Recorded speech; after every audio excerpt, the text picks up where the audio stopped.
दोस्तों आज के इस वीडियो में हम समझेंगे श्रीमद् भगवद गीता के तीसरे अध्याय के 4 श्लोक को 36 से 39 तक। हम हर श्लोक को तोड़कर समझेंगे, हर श्लोक के एक एक शब्द का मतलब समझेंगे, तब देखना आपको पूरे श्लोक का मतलब बहुत ही अच्छे से समझ में आ जाएगा। तो चलो सबसे पहले हम समझते हैं श्रीमद् भगवद गीता के तीसरे अध्याय का 36वां श्लोक। इस श्लोक में अर्जुन भगवान श्री कृष्ण से पूछते हैं, अथ केन प्रयुक्तो यम पापम चरति पुरुषः अनिच्छन्नपि वार्णेय बलादिव नियोजितः। चलो सबसे पहले हम एक एक शब्द का मतलब समझते हैं, फिर हम समझेंगे पूरे श्लोक का मतलब। यहाँ पर शब्द है अथ केन।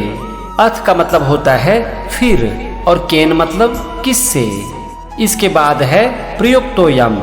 इसमें 2 शब्द है, प्रयुक्तः और अयम। प्रयुक्तः मतलब प्रेरित होकर, और अयम मतलब यह। फिर है पापम चरति पुरुषः। पापम मतलब पाप का, चरति मतलब आचरण करता है, और पुरुषः मतलब मनुष्य। तो यहाँ पर आप देखो पहले वाक्य का मतलब हो गया फिर यह किससे प्रेरित होकर पाप का आचरण करता है। चलो अब हम दूसरे वाक्य पर चलते हैं, और यहाँ पहला शब्द है अनिच्छन्नपि। इसमें 2 शब्द है, अनिच्छन और अपि। अनिच्छन का मतलब होता है ना चाहता हुआ, और अपि मतलब भी।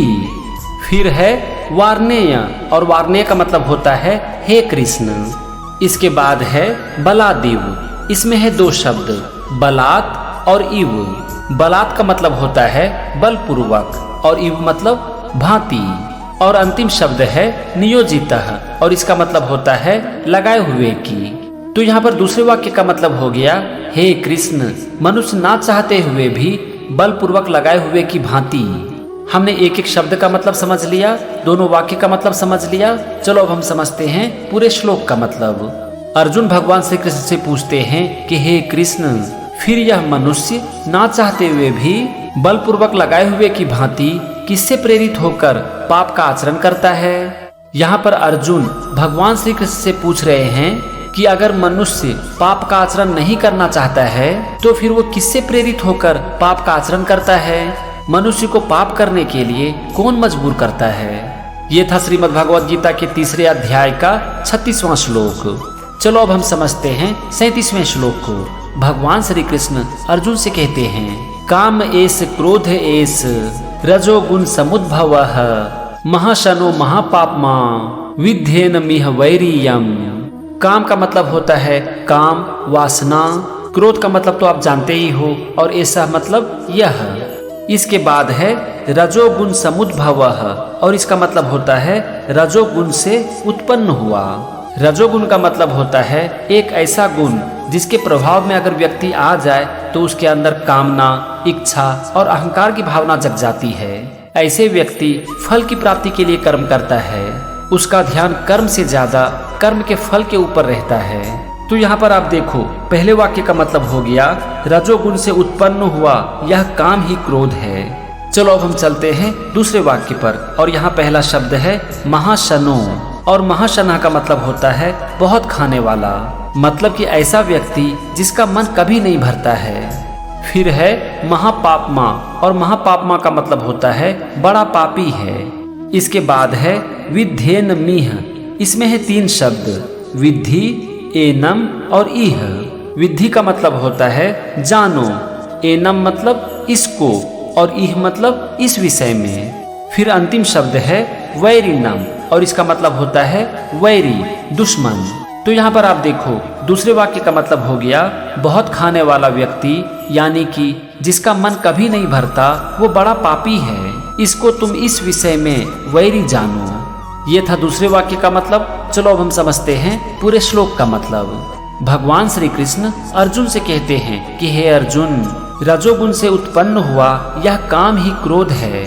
जिस इंसान का मन कभी नहीं भरता वो बड़ा ही पापी होता है, और ऐसे लोगों को तुम दुश्मन समझो। यहाँ पर भगवान श्री कृष्ण कह रहे हैं कि जो मनुष्य रजोगुण के प्रभाव में आ जाता है उसके अंदर काम की भावना उत्पन्न हो जाती है, और ये काम क्रोध को जन्म देती है। ऐसे लोगों का मन भोग और विलास से कभी नहीं भरता। ऐसे लोग पापी होते हैं, और तुम इसे अपना दुश्मन समझो। ये था 37वां श्लोक। चलो हम समझते हैं 38वें श्लोक को। भगवान श्री कृष्ण कहते हैं, धूमे नाव्रियते वहिन यथा दर्शो मलेन च यथोल्बे नावृतो गर्भस तथा तेने दमावृतम। यहाँ पर सबसे पहला शब्द है धूमे नाव्रियते। इसमें है दो शब्द, धूमेन और आव्रियते। धूमेन का मतलब होता है धुएं से और आव्रियते मतलब ढका जाता है। इसके बाद है वही नर यथा दर्शो। इसमें है तीन शब्द, वही न, यथा, आदर्शः।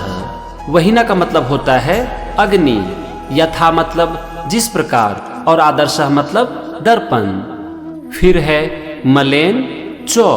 मलेन मतलब मैल से और चौ मतलब और। तो यहाँ पर आप देखो, पहले वाक्य का मतलब हो गया जिस प्रकार धुएं से अग्नि और मैल से दर्पण ढका जाता है। चलो अब हम समझते हैं दूसरे वाक्य को। और यहाँ पर पहला शब्द है यथोल्बे नावृतो।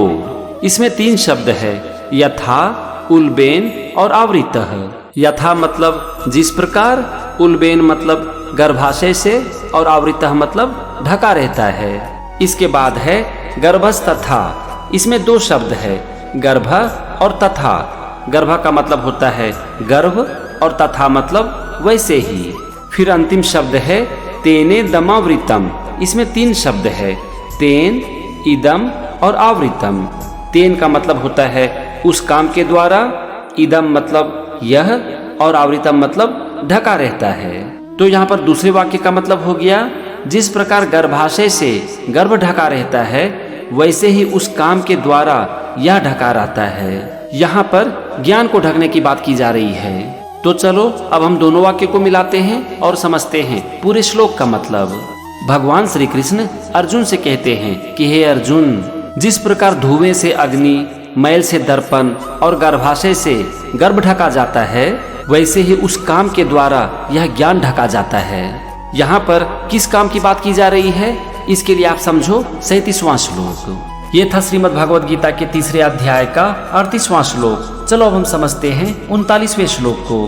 भगवान श्री कृष्ण अर्जुन से कहते हैं, आवृतम ज्ञान में तेना ज्ञानिनो नित्य वैरिना काम रूपे न कौन्तेय दुष्पूरे ना नलेन च। यहाँ पर सबसे पहला शब्द है आवृतम और आवृतम का मतलब ढका रहता है। इसके बाद है ज्ञान में तेन। इसमें दो शब्द है, ज्ञानम और एतेन। ज्ञानम का मतलब ज्ञान और एतेन मतलब इस। फिर है ज्ञानिनो और इसका मतलब होता है ज्ञानियों के। फिर है नित्य वैरिना और इसका मतलब होता है नित्य वैरी के द्वारा। नित्य वैरी का मतलब होता है जो कि सब दिन के लिए दुश्मन है। तो यहाँ पर पहले वाक्य का मतलब हो गया ज्ञानियों के नित्य वैरी के द्वारा ज्ञान ढका रहता है। मतलब कि ज्ञानियों के सदा के जो दुश्मन होते हैं उसके द्वारा मनुष्य का ज्ञान ढका रहता है। अब हम समझते हैं दूसरे वाक्य को। और यहाँ पहला शब्द है काम रूपेन और इसका मतलब होता है काम रूप। काम रूप का मतलब होता है इच्छा।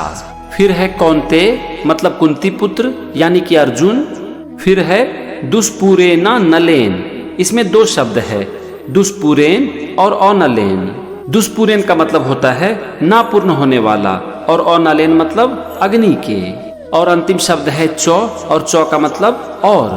तो यहाँ पर आप देखो दूसरे वाक्य का मतलब हो गया, और हे अर्जुन, इस अग्नि के समान ना पूर्ण होने वाले काम रूप। यहाँ पर बात की जा रही है इच्छा की, एक ऐसी इच्छा जो कि कभी खत्म नहीं होती है। चलो अब हम दोनों वाक्य को जोड़ते हैं और समझते हैं पूरे श्लोक का मतलब।